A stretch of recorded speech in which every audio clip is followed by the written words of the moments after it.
In this section, we're going to talk about hypothesis testing with means, and I'm going to show you two methods. This problem is problem number 2, and it asks you to test using your critical value. I'm also going to show you the exact same problem, but using the p-value method, because later you're going to have some problems that ask for that method, and that's the one you use for section 10.2 for proportions.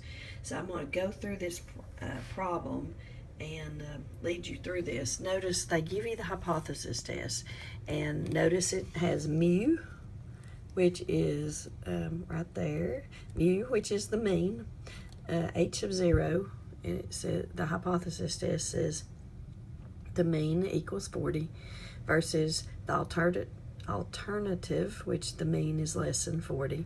They have a random sample size 24, which is less than 30, but it's okay to do this because it says it's obtained from a population that is known to be normally distributed. And notice it's parts A through D, okay? So they ask you to, if the mean, sample mean is 37.8 and the standard deviation is 11.8, find the test statistic. And notice it has a T, so that helps you remember which one to use. So on my paper, I'm writing down my null and my alternative. I'm also writing down all my information. So I have the mean and the standard deviation of the sample. And so they ask us to find the test statistic, which is T sub 0. So in StatCrunch, you're going to go to Stat. You're going to come down to T-Stat, one sample. If you had the data, you would select data, but we have summary. So notice it asks you to put in the sample mean, which ours was 37.8.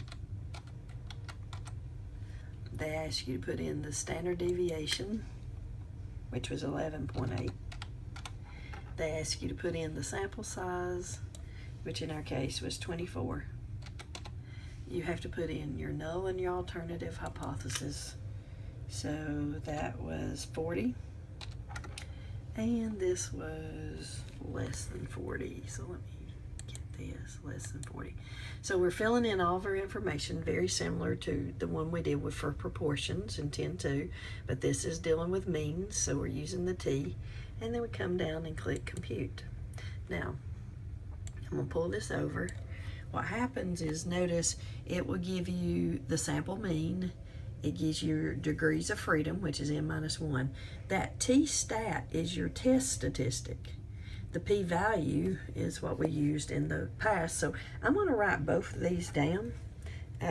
Notice my test statistic is a negative 0.913. Down here for my p-value, I'm going to write it down at the bottom of the page because I want to show you how to also use the p-value method, so 0.1853.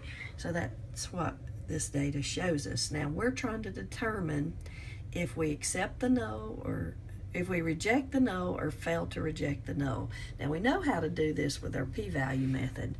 If p-value is low, the null must go. P-value is high, the null will fly. Well, we're going to use that method later, but right now they want you to use the test statistic. So here's what we're filling in. So T sub 0 is negative 0.913. Now, the next thing says, if the researcher decides to test this hypothesis that alpha is 0.05 level of significance, determine the critical value through technology or T distribution. Okay, and it says, so we need our T, find our T, our critical T value.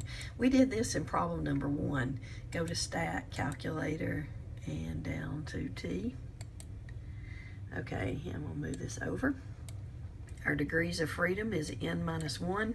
So in this case, we had 24, so we're going to make that 23. Our alternative statement was a less than, so I'm going to make this less than or equal to. And then I'm going to put in my alpha, which goes right here. And alpha, they tell us to use a 0.05 level of significance. So put in 0.05 and compute.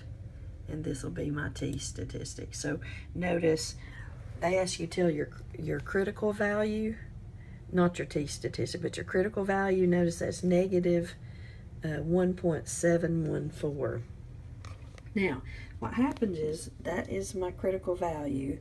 My test statistic was negative 0.913. We have to compare these two.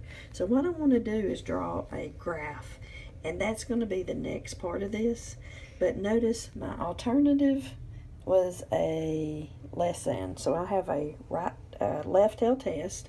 My alpha was 0.05. So I found my critical value, which is negative 1.714. Anything in the tail, if a value falls in the tail, we reject the null. If it does not fall in the tail, we fail to reject. So our value is negative 0.913. If we was placing this on the number line, it would be somewhere right in, let's see, probably somewhere right in here. Okay, so that's where we'd place that negative 0.913. Now, if it falls in that area, that means we fail to reject the null. It means we do not reject the null. So we're going to circle our null. We did not reject it, and we're going to cross out our alternative. There was not enough evidence to support the claim. I'm also going to come back to the thing that we learned in the past, the p-value method. Notice p-value was greater than alpha. P-value is high. The null will fly. Well, same thing as we just did. We circle the null and cross out the alternative. So there's not enough evidence to support the claim. So the next part of this asks you to select your graph. So we will pick this one because it's left tail.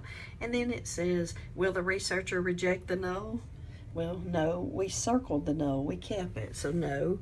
And then because the test statistic did not fall in the critical region, this little tail area is called the critical region.